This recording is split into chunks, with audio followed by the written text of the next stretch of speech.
Coucou la famille, bienvenue sur ma chaîne. Aujourd'hui, je vous présente une recette exotique aux fruits de pêche. Notre recette se fera en deux étapes. Comme ingrédients, nous aurons besoin de 4 fruits de pêche, d'un demi-citron, d'une cuillère et demie à soupe de gélatine et 2 cuillères à soupe de sucre, selon votre convenance. Nous allons passer à la préparation. Tout d'abord, nous allons mettre 2 cuillères à soupe d'eau dans la gélatine pour la ramollir, afin de faciliter son incorporation. Ensuite, nous allons peler nos fruits de pêche qui ont été préalablement bien lavés.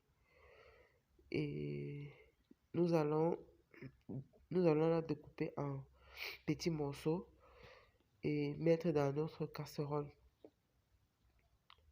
Ensuite, nous ajoutons notre demi-citron et nous nous rassurons qu'il n'y ait pas de pépins à l'intérieur. Donc, nous enlevons les pépins et nous pressons bien notre demi-citron. Ensuite, nous ajoutons l'équivalence de 2 gobelets d'eau.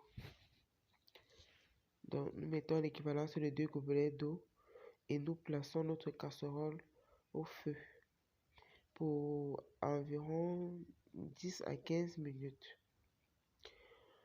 Après 10 à 15 minutes, voilà notre fruit qui est cuit et nous le mettons dans notre bol, dans un bol pour le mixer. Donc, nous mettons notre fruit dans un bol. Vous pouvez le cuire même 20 minutes, mais l'idéal c'est pas moins de 10 à 15 minutes. Ensuite, nous incorporons le sucre avant de mixer. Donc, nous mixons.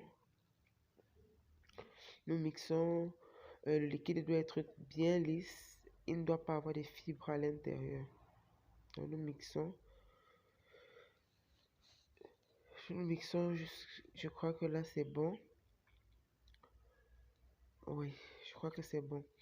Et ensuite, nous incorporons notre gélatine à l'intérieur. Tout d'abord, nous mettons la gélatine, nous mettons un peu de jus de notre liquide dans la gélatine pour éviter les grumeaux, pour enlever tous les grumeaux. Donc, nous rassurons qu'il n'y a pas de boule à l'intérieur.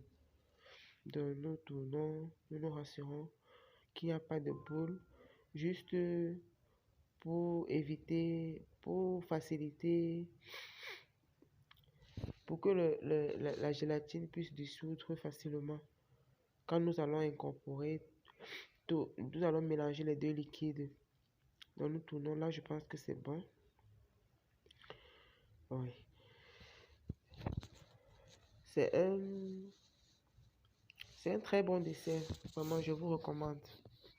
Je vous recommande, c'est un très bon dessert. Vous pouvez faire en famille, vous pouvez faire lors des petits déjeuners, lors des réunions. C'est vraiment très bon. Là, on va bien tourner. Il faut tourner. Parce qu'il faudrait que la gélatine puisse dissoudre. Donc, je prends un fouet et puis je tourne. Je tourne très bien. Il faut bien tourner. Là, nous allons mettre notre liquide dans nos verres que nous avons préalablement préparés. Et la position est très importante. Dans la position des verres, pour la décoration que nous voulons, la position est très importante. Donc nous allons mettre le liquide dans nos verres de façon équitable. Donc le liquide chaque verre doit avoir le liquide de la même quantité. Nous mettons la même quantité dans chaque verre. Et nous mettons, là il ne nous reste plus qu'à mettre au frigo pour 3 à 4 heures. Mais moi je vais laisser pour toute une nuit. Donc pour la deuxième étape, nous aurons besoin de 1 cuillère et demie à soupe de gélatine également. de 250 ml de lait, de 2 cuillères à soupe de sucre. Ça, c'est toujours selon votre convenance. Si vous ne consommez pas de sucre, vous n'en mettez pas. 1 cuillère à café de sucre vanillé. Vous pouvez choisir d'autres arômes. Comme à la première étape, nous mettons de l'eau dans notre gélatine pour qu'elle ramollisse, bien. Et là, nous tournons, nous rassurons que la gélatine absorbe, que la gélatine a absorbé tout l'eau. Oui. Ensuite, nous plaçons notre casserole au feu.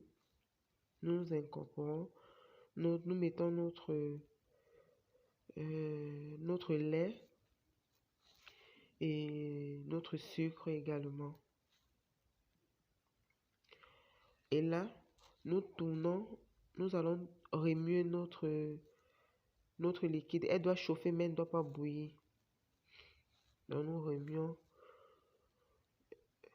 le liquide. Là, c'est bon. Nous incorporons notre gélatine.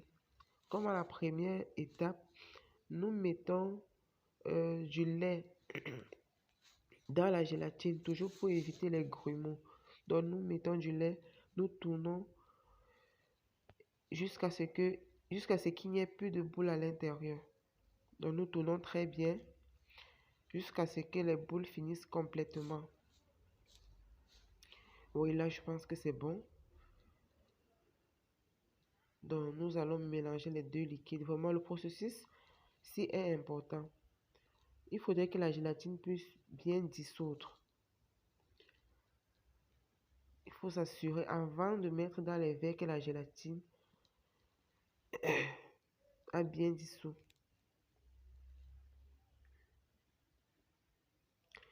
Donc, nous retirons ce qui est resté au fond de l'assiette, au fond du bol. Donc, nous tournons pour que la gélatine puisse bien dissoudre. Là, nous avons mis dans un bol, dans un gobelet, et nous mettons notre sucre vanillé. Vous pouvez utiliser d'autres goûts, d'autres parfums. Ça, c'est selon vous. Voilà notre première préparation après toute une nuit. Moi, j'ai laissé toute une nuit, mais vous pouvez laisser 3 à 4 heures de temps. Il n'y a pas de souci, mais pas moins. Voilà, ça après toute une nuit. Voilà ça. Et la position est très importante. La position, il faut bien, si vous ne mettez pas bien, ça ne va pas donner comme, en fait, ça dépend de vous là, selon ce que vous voulez. Donc, nous mettons notre lait de façon équitable. Nous mettons notre lait et là, il ne nous reste plus qu'à mettre au frigo 3 à 4 heures de temps. Donc là, après 4 heures de temps, voilà notre préparation. Vraiment, voilà ça. Il ne nous reste plus qu'à décorer. Vraiment, c'est très beau. Vous voyez le visuel déjà. La présentation, ça commence, la beauté commence déjà à ressortir. Il n'y a pas seulement que la beauté. Même le goût, je vous recommande, même le goût, vraiment, c'est excellent. C'est très bon. Donc, nous allons décorer. Nous décorons notre recette, notre préparation, notre dessert, notre panna cotta. Admirez, regardez la beauté du fruit. Si la recette vous a plu, vraiment partagez, abonnez-vous, activez la cloche de notification pour ne rater aucune prochaine vidéo. Bye bye.